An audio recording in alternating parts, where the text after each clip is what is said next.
Class 9th के सभी विद्यार्थी होने वाली ही बल्ले बल्ले, क्योंकि मैंने आपसे वादा किया है, जी हाँ मैंने वादा किया है आपसे कि अब की बार 90 पार। इस तरह से आपको वास्तव में परसेंटेज 10th में भी बनानी है, 9th तो 9th, 10th में भी मैं आपका पूरी हेल्प करूंगा। चलिए यहां से अपना साइंस के पेपर को पूरा सॉल्यूशन देखेंगे अच्छे से। जिस बच्चे को वास्तव में अच्छी परसेंटेज बनानी, एक बार आप परीक्षा में जाने से पहले एक बार जरूर इस वीडियो को पूरा देख के जाइएगा, क्योंकि काफी हद तक इससे आपको मदद मिलने वाली है। चलिए तो देर क्यों कर रहे हैं, फटाफट शुरू करते हैं। द्रव धातु का नाम बताइए। ऐसी धातु का नाम बताना है आपको कि जो द्रव अवस्था में पाई जाती है, वो है बेटा पारा। कौन सी धातु है, पारा, ठीक है। जी का सर्वाधिक मान जो होता है वो होता है ध्रुवों पर। शुष्क बर्फ क्या है, शुष्क बर्फ है ठोस कार्बन डाइऑक्साइड। कार्बन का जो परमाणु द्रव्यमान होता है वो कितना होता है, तो कार्बन का परमाणु द्रव्यमान होता है 12, ठीक है। परमाणु के नाभिक की खोज किसने की थी, देखिए परमाणु के नाभिक की खोज की थी रदरफोर्ड ने।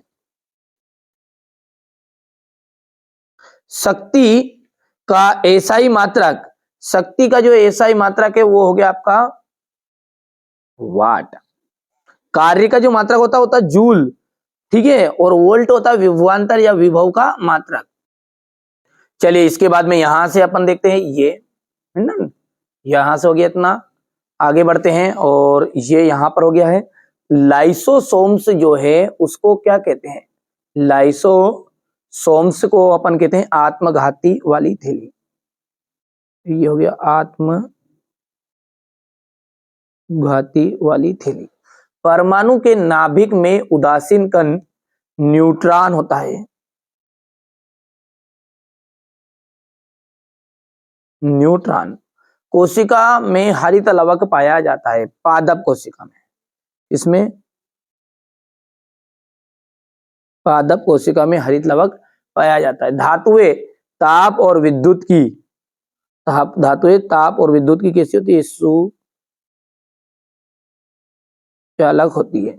निलंबन कणों का जो व्यास है वो होता है 10⁻⁵ मीटर। वाष्पीकरण से क्या होती है, ठंडक उत्पन्न होती है, ठीक है भैया। चलिए आगे बढ़ते हैं। हमारे इंग्लिश मीडियम वाले बच्चे बढ़िया से सॉल्यूशन देखेंगे। ये यहां से हो गया इतना। इसके बाद में देखते हैं सही जोड़ी, ठीक है। चलिए क्या है सही जोड़ी उसको देखते हैं। ये बोल रहा है आपका कि कार्य करने की जो क्षमता है, देखिए कार्य करने की जो क्षमता उसे हम कहते हैं ऊर्जा, क्या कहते हैं, ऊर्जा। दूरी का मापक यंत्र, दूरी का मापक यंत्र होता है ओडोमीटर। 1 जूल, 1 जूल का आपका आ जाएगा यहां से 1 न्यूटन इंटू 1 मीटर। संयोजी ऊतक रक्त हो जाएगा। कोशिका की जो खोज है वो की थी रॉबर्ट हुक ने। संवेग का जो एसआई मात्रक है वो है किलोग्राम मीटर सेकेंड इनवर्स। हो गया भैया, बढ़िया से ये क्वेश्चन नंबर 3 को सॉल्व करेंगे, ठीक है। आयोडीन एवं एल्कोहल के विलयन को हम क्या कहते हैं, टिंचर आयोडीन के नाम से जानते हैं। बल का एसआई मात्रक क्या है, न्यूटन है। एक ऐसी धातु का नाम बताइए जो कमरे के ताप पर द्रव अवस्था में पाई जाती है, पारा। संवेग का एसआई मात्रक क्या है, किलोग्राम मीटर सेकेंड इनवर्स। तंत्रिका ऊतक का नाम क्या है, न्यूरॉन। हृदय की पेशियां किस प्रकार की पेशियां, तो अनैच्छिक पेशियां है। यहां से आप बढ़िया से कंप्लीट करोगे ये। और सत्य असत्य, हृदय पेशियां कैसी होती है, ऐच्छिक होती है, नहीं ये अनैच्छिक होती है, जैसे कि अपन ने ऊपर देख लिया है। कंपोस्ट में कार्बनिक पदार्थ तथा पोषक तत्व बहुत अधिक मात्रा में पाए जाते हैं। यहां पर ये राइट रहेगा आपका। सर जे थॉमसन ने एनोड किरणों की खोज की थी, नहीं, ठीक है भैया। सर जे थॉमसन ने कौन सी किरणों की खोज की थी, ठीक है भैया। तो यहाँ पर हमारा ये असत्य हो जाएगा, क्यों, क्योंकि कैथोड किरणों की खोज की थी उन्होंने। कौन सी की थी, कैथोड किरणों की खोज की थी।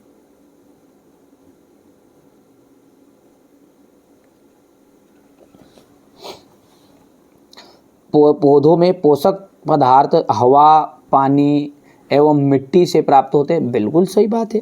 ठीक है। हृदय में की पेशी कंकाल से जुड़ी होती है, तो ये बात आपकी गलत है। तो यहाँ पर ये बात आपकी गलत होगी कि हृदय पेशी होती है कंकाल पेशी से नहीं जुड़ी होती, वो हृदय से ही जुड़ी होती है।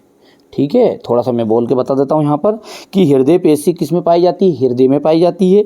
यहाँ रेखित अनैच्छिक पेशी होती है। इसके अंतर्गत अंतर्विष्ट डिस्क पाई जाती है जो इसे कंकाल पेशी से अलग करती है। ठीक है। और कंकाल पेशी कैसी होती है आपकी, कंकाल पेशी जो होती है वो आपकी, ठीक है, ऐच्छिक पेशियाँ होती है, और हृदय पेशियाँ जो होती है ना वो आपकी किससे बनी होती है, अनैच्छिक पेशी होती है। क्या होती है भैया, यहाँ पर लिख देता हूँ मैं, अनैच्छिक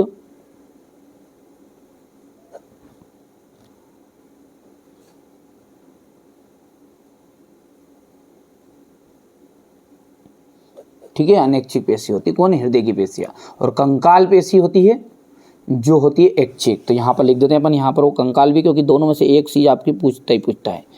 कंकाल पेशी ये होती है आपकी ऐच्छिक। कैसी होती है ये, आपकी होती है ऐच्छिक पेशी।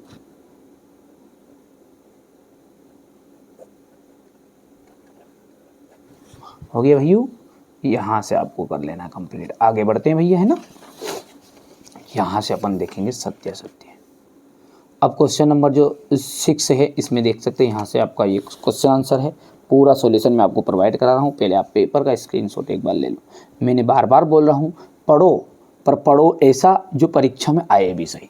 तो उन्हीं में से आपको ये बहुत ही बढ़िया सी चीज़ बता रहा हूँ, 100% श्योर रहिए आप। तो इसी में से आपको है ना 60 नंबर तक का फंसने के चांस रहेंगे, है ना। उपधातु किसे कहते हैं, उपधातु का नाम। यदि आप वास्तव में अच्छे नंबर प्राप्त करना चाहते हैं ना, तो मैं इस तरह के आपको 4 पेपर दे रहा हूँ और प्ले लिस्ट में जोड़ भी दूंगा, है ना, बढ़िया से। और आप कहोगे तो मैं एक लॉन्ग वीडियो में चार ही पेपर को जोड़ भी दूंगा, है ना। रदरफोर्ड द्वारा प्रस्तुत परमाणु के नाभिकीय मॉडल की व्याख्या कीजिए। बोर बेरी स्कीम क्या है। 3 कक्षाओं वाले परमाणु मॉडल का चित्र बनाना है। परमाणु के अपरमाणु कणों के नाम आपको बताइए। पौधों में वाष्पोत्सर्जन के कार्यों का उल्लेख कीजिएगा। ऊतक को परिभाषित कीजिए, एक उदाहरण देना है। यहाँ से आपको देख सकते हैं क्वेश्चन नंबर 12 हो गया, ये 13 हो गया है, ये आपका क्वेश्चन नंबर 14 हो गया। यहाँ से आपका क्वेश्चन नंबर 15, ये आपका रहेगा क्वेश्चन नंबर 16, क्वेश्चन 17, 18 और ये आपका क्वेश्चन नंबर 19। ठीक है भैया, हो गया इतना। क्वेश्चन नंबर 19 के बाद में अपन बात करेंगे, तो यहाँ से आपको करना है ये क्वेश्चन नंबर 20। ठीक है, इतना हो गया। खाद एवं जैव उर्वरक के गुणों की तुलना कीजिए। मधुमक्खी पालन की महत्वता को, उपयोगिता को बताइएगा। यहाँ से आप क्वेश्चन नंबर ये 21 हो गया आपका। ठीक है, ये क्वेश्चन नंबर आपके 22 हो गया है ना।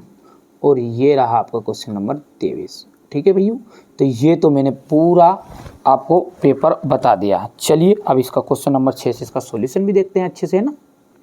तो चलिए यहाँ से बढ़िया से सॉल्यूशन देखेंगे। पहला जो क्वेश्चन है आपका छठा, मतलब निम्न में से तापमानों का सेल्सियस परिवर्तित आपको करना है। यहाँ से आप कंप्लीट कर सकते बेटा इसको, है ना। ये हो गया यहाँ तक, और ये यहाँ पर बी वाला है। अथवा देखते हैं, निम्नलिखित तापमानों को केल्विन में परिवर्तित करने की इकाई लिखिएगा। ठीक है, तो ये आपका हो जाएगा यहाँ से ये इतना कर पाओगे। ठीक है, इसके बाद में यहाँ से ही अब है समांगी और विषमांगी मिश्रण में अंतर। समांगी और विषमांगी मिश्रण में अंतर है। विलयन की सांद्रता बताने वाली कोई 2 विधियाँ आपको बतानी है। ये विलयन की सांद्रता बताने वाली विधि हो गई। उपधातु क्या है, किसी एक उपधातु का नाम बताइए। आप किस प्रकार के रंग पुष्टि करोगे कि दिया हुआ रंगहीन द्रव शुद्ध जल है। रदरफोर्ड द्वारा प्रस्तुत परमाणु मॉडल की व्याख्या कीजिए। हो गया इतना उत्तर। बेरी स्कीम क्या है, ये यहाँ से हो जाएगा। और ये रहा आपका क्वेश्चन नंबर 10, जो कि कुछ इस तरह का रहेगा। ये यहाँ से 3 कक्षाओं वाले बोर के परमाणु मॉडल का चित्र आपको बताना है। क्वेश्चन नंबर 11 आप देख लीजिएगा, परमाणु के अपरमाणु कणों की नाम लिखिए। क्वेश्चन नंबर 10 ये रहेगा आपका पौधों में वाष्पोत्सर्जन, ये यहाँ से आपको देख सकते हैं 11 था ये, ठीक है। ये आपका अथवा वाला है। ऊतक की परिभाषा लिखिए। मैं यहाँ पर सॉल्यूशन अच्छे से समझा नहीं पाऊंगा क्योंकि आपका वीडियो बहुत ही लंबा बनेगा। यदि आप कहोगे तो एक सेपरेट वीडियो में मैं सॉल्यूशन समझाऊंगा, फिर वो घंटे 1.5 घंटे का रहेगा, है ना। तो मैं चाह रहा हूँ कि मेरे बच्चों को, है ना, कम समय में जानकारी मिल जाए। इसमें से अधिकतर आपने स्कूल में पढ़े भी है, नहीं पढ़े हैं तो उनको थोड़ा सा आपको अच्छे से यहाँ पर मैं उत्तर भी दे रहा हूँ, 1-2 बार पढ़ोगे तो समझ में जाएगा। और जो चीज़ें नहीं आ रही समझ में, मैं आपके साथ हूँ, कंधे से कंधा मिलाकर अपन पढ़ेंगे, ठीक है। मैं हर घड़ी हर पल आपके साथ हूँ, आप भी हमारा साथ दे सकते हैं, कोई दिक्कत नहीं। कोई 1-2 लाख रुपए नहीं देने, 1 रुपये नहीं चाहिए ना, तो सब्सक्राइब करो, कोई दिक्कत नहीं। लगे कि हाँ लायक है, अपने लायक ये इंसान, तो लायक है तो भाई हर कोई करेगा, ठीक है। और ना लायक आप समझते हो तो कोई दिक्कत ही नहीं है ना भैया। तो बढ़िया से मेहनत करो। हमारे बच्चों को परीक्षा में टॉप कराना है, ये हमारी जवाबदारी है, इसके अलावा हमारा कोई उद्देश्य नहीं है। और ठीक है, न्यूटन के गति का विषय का प्रथम नियम आपको देना है, ये हो गया। क्वेश्चन नंबर 14 ये इसका अथवा है, घर्षण को बढ़ाने के 2 उपाय। वाहनों के टायर में खांचे बनाते, देखते अपन वाहनों में टायर में खांचे हो जाते हैं। जूते के तलों को खुरदुरा बनाया जाता है।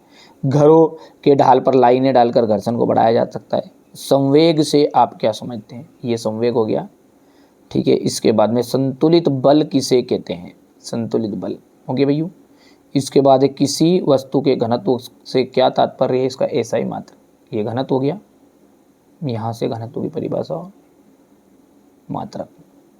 आर्किमिडीज का सिद्धांत क्या है, या आप आर्किमिडीज के सिद्धांत से आप क्या समझते हो, ये हो गया भैया। यहाँ से अपन बात करेंगे क्या कारण है कि कार्क पानी में तैरता है जबकि कील डूब जाती है ना। ये हो गया क्वेश्चन नंबर 17। इसके बाद में ये इसका अथवा रहेगा, ये गुरुत्वाकर्षण के सार्वत्रिक नियम का क्या महत्व है। हमें पृथ्वी से बांधे रखने वाला बल, पृथ्वी के चारों ओर चंद्रमा की गति, सूर्य की चारों ओर ग्रहों की गति, ये गुरुत्वाकर्षण के सार्वत्रिक गुरुत्व का महत्व है।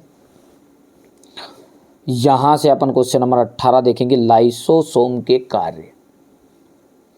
गोल्जी का एक उपकरण के कार्य लिखना है, ये यहाँ से आप देख सकते हैं कार्य क्या है, कार्य के प्रकार उदाहरण सहित समझाना है। हो गया इतना, ये हो गया। गतिज ऊर्जा के लिए व्यंजक आपको बताने हैं, ठीक है। इसके बाद में ये यहाँ से अपन इसको देखेंगे। हो गया इतना। खाद एवं उर्वरक में गुणों की तुलना बतानी है। खाद के गुण हो गए हैं, यहाँ पर उर्वरकों के गुण हो गए हैं। देखो खाद अपन किसको को कहते हैं बेटा, जो गोबर की रहती है उसे अपन खाद कहेंगे, है ना। और उर्वरक क्या है, जो अपन बाजार से लाते हैं, डीएपी हो गया, ये यूरिया हो गया, ये आपका क्या है, खाद कहलाएगा, उर्वरक कहलाएगा, सॉरी, है ना। खाद अपना गोबर वाला। मधुमक्खी पालन की महत्वता की उपयोगिता है, मधुमक्खी पालन के लाभ भी कह सकते हैं आप इसे। यहाँ से क्वेश्चन नंबर 21 रहेगा ये यहाँ पर आपको देखना है इतना, ये हो गया क्वेश्चन नंबर, ये डी रहेगा आपका, और यहाँ से हो गया इतना। इसके बाद में स्थिर अनुपात का नियम को उदाहरण देकर आपको समझाना है। तो ये मैंने छोड़ दिया था, मेरे को नहीं मिला था, तो ये एक समान गति और असमान गति के उदाहरण से ही समझाइएगा। इसके बाद में ये असमान गति हो गई है ना, ये असमान गति हो गई, एक समान और असमान गति पूछा था। अब्दुल नाम का लड़का है कोई ये, ठीक है। यहाँ पर औसत 40 की याद करनी है, तो ये आपका यहाँ से थोड़ा सा छोटा कर देते हैं, कर पाओगे भैया, ठीक है। हमारे बच्चे अच्छे से समझदार होते हैं, 9th क्लास के, आप कर लो जितना कर पा सकते हो। देखिए व्यक्ति को, हर एक व्यक्ति को अपनी क्षमताओं का पूरा ध्यान रखना चाहिए, अपना 100% दो, ठीक है। मेहनत करो, मैंने वीडियो में अपना 100% दिया है, मैंने अच्छे से आपके लिए यहाँ पर वीडियो का सॉल्यूशन तैयार किया, फिर आपके लिए यहाँ पर अपलोड कर रहा हूँ 14-15 मिनट में ही, 13-14 मिनट मुश्किल से, ठीक है। लेकिन आपको ये लगता होगा कि नहीं ज़रा सी देर में काम हो गया, तो ये थोड़ी सी देर का काम नहीं है, इसमें ना घंटे तो आप खुद समझते, एक पेपर को पूरा सॉल्व करने में 3 घंटे तो लगते हैं, तो 3 घंटा वो मेहनत किया है। यदि आप चाहते हैं कि नहीं हमारा मेहनत सार्थक हो जाए, तो बस आप अच्छे से पढ़ो, कुछ नहीं चाहिए इसके अलावा, 1 रुपया नहीं चाहिए, फ्री में सारी चीज़ें